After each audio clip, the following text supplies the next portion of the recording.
I've been working on a new cocktail, but we're gonna save that for another episode.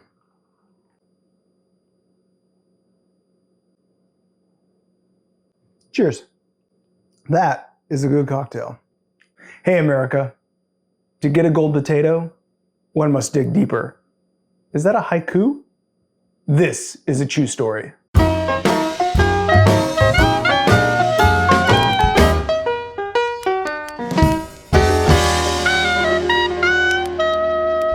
Tonight, on a true story, we're going to make Szechuan potatoes and tell you the story of Pollys Bemis. First, we're going to slice some potatoes. In this bowl, I have 1.25 pounds of russet potatoes. You could also use Yukon Gold and about a teaspoon of salt. We want to soak these potatoes in water as we slice them to get rid of some of their starch. I have a mandolin here, which I'm going to use to slice. You can also use a knife. I usually don't use the guard, but I do have a cut glove here. We want to get these potatoes about 1/8 of an inch thick, or a couple of millimeters thick. Consistency is more important really than the thickness of the potato. When we cook the potato, we want to make sure that it is cooking at the same consistency as all the others. So that is really more important than the thickness of the potato. The year is 1933. The place, Grangeville, Idaho. Pollys Bemis died on November 6th, 1933 in Grangeville, Idaho. Pollys Bemis, she was the first Asian woman to set foot in the mountains of central Idaho. Pollys Bemis arrived in Warren, Idaho as cargo. She arrived in Warren as a concubine, as a bar hostess, as a slave, as a teenage slave, bought for $2,500 in 1872, nearly 10 years after the emancipation of slavery in the United States. Exotic Polly, dance hall Polly. Polly wasn't even her real name. Though her name before Polly is in dispute, lost in the details of the romanticized retelling of stories of the West. So the story goes that Pollys Bemis was bought by a Chinese saloon owner, partner to one Charlie Bemis. Polly worked in the saloon boarding house, cooking, cleaning. She may have been the concubine to the Chinese saloon owner. And so the tale is told that Polly's freedom was won by Charlie Bemis in a poker match. Charlie got the pot and Polly's freedom. But this is a detail that Polly denied on her deathbed. Don't cut yourself. Nevertheless, Charlie Bemis and Polly left the mining town of Warren, Idaho, and settled down together on the banks of the Snake River, their little homestead of paradise dreams. Pollys Bemis grew a garden. She sold excess turnips and potatoes and asparagus. They raised chickens and cows. Some say she made a decent apple pie. Everyone loves apple pie. Henderson Luling. Polly's neighbors said she was a great fisherwoman, once caught 27 fish in a day. Now Charlie Bemis was in poor health. He was a drinker, a gambler, probably didn't take very good care of himself. Polly, years before, nursed Charlie from a gunshot wound to the head, inflicted by a poker game gone bad. This was the Wild West.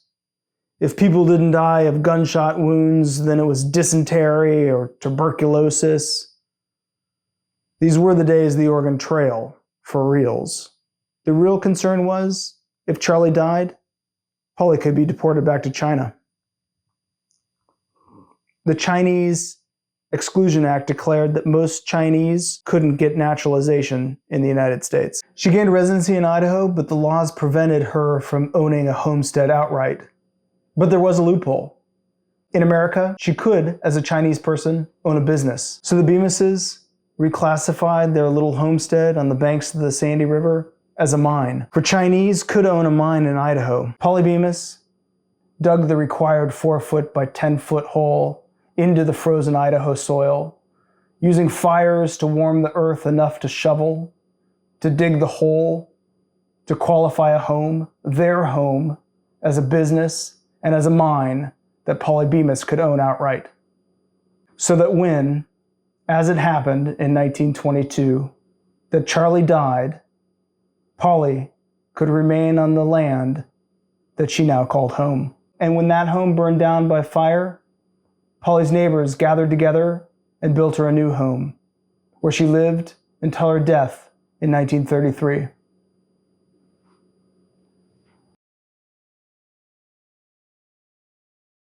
By 1933, the Asian population in Idaho had gone from 30% in 1870 to less than 3% when she died. Polly Bemis was 80 years old when she died. She probably outlived all the women that she traveled with on that boat from China, crammed into a hull of a ship on that gruesome journey from China to San Francisco. Her fellow female voyagers sold into prostitution, into slavery, into servitude, sold as indentured servants, sold without freedom until their master's fees were paid. Polly Bemis was sold as a daughter by a father threatened by gangs, threatened by bandits. His daughter was sold to protect and feed his remaining family, sold because of trade wars, opium wars, and civil wars had left the Chinese economy in tatters. Chinese came to America by life and death choices. The threat of life kind of choices, to make the risk, to go to another frontier, to seek a better life. And in turn, as the Western economy started to break, and the earth no longer gave up its gold as readily as it once did, and the banks started to close, and banks started to fail, no longer willing to risk the funding of such mining speculation, the Chinese were the first to lose out on an opportunity.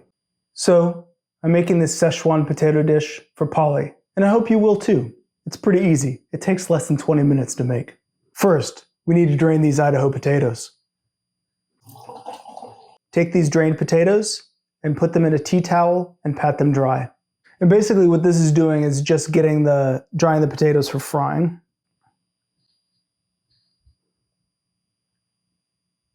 Now we need to cut these green onions in about 1-inch slices.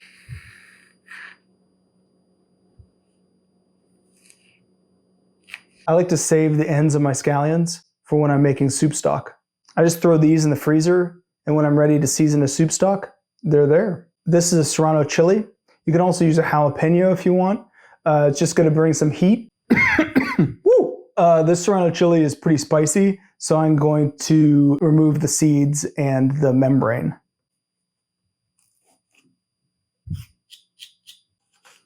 Then we just slice the chili and add it to the scallion bowl here. You can still see the Polly Bemis house on the Snake River. You can get there by jet boat tour from Riggins, Idaho.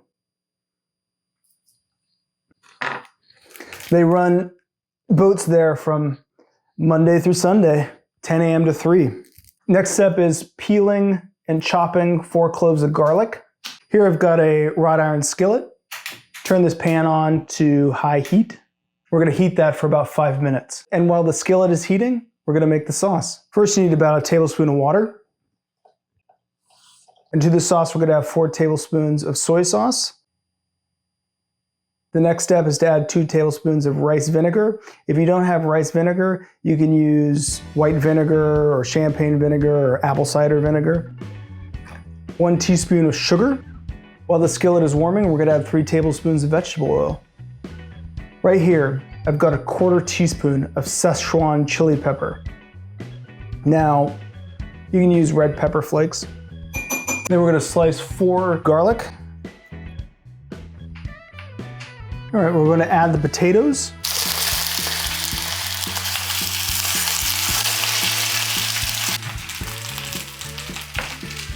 I'm going to mix this sauce.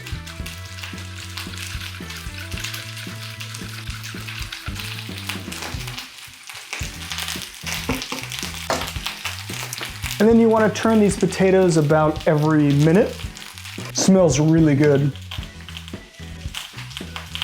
As fried potatoes might. I kind of think that Polly Bemis may have prepared something like this when she were alive. You gotta think, Idaho potatoes, they certainly had soy sauce in Idaho. I don't know about the chili. Another nice thing about this dish is that you really don't need to move the potatoes around much in the pan. Turn them about once every minute. If you turn them too often, they're just gonna kind of steam. Easiest way to see if the potato's done, have a taste. Not quite ready. So once the potatoes are tender, we're gonna add our chilies, scallions, and garlic. And cook this until it's fragrant, about 60 seconds. And then after 60 seconds, put in our prepared sauce. And you want to toss this for about 1 minute until covered. And this is the finished dish. And there you have it. Or it's tough to say. And there you have it. Our Szechuan potatoes. If you want to get fancy, you can add some chives on the top for a little color. Sometimes I add sesame seeds as well. Our Szechuan potatoes. Maybe we should call it the Bemis potatoes. I don't know. Let's taste. They have some kick to it. And if you can get a hold of Szechuan peppercorns, try them. It's a great experience. They aren't as hot as a chili flake would be, but they've got this burning, sort of tingling flavor to it. It kind of makes your tongue numb. I think if I were living in the 1870s or early 1900s and eating this in Idaho, I'd be pretty happy. I can't stop reading them. Please share this with your friends, and please like and subscribe. Szechuan potatoes, or the Bemis potatoes. Make it at home, for the Pollys Bemises out there in this world. Well, there you have it. Bemis potatoes. Another round. Thanks for watching. See you next time.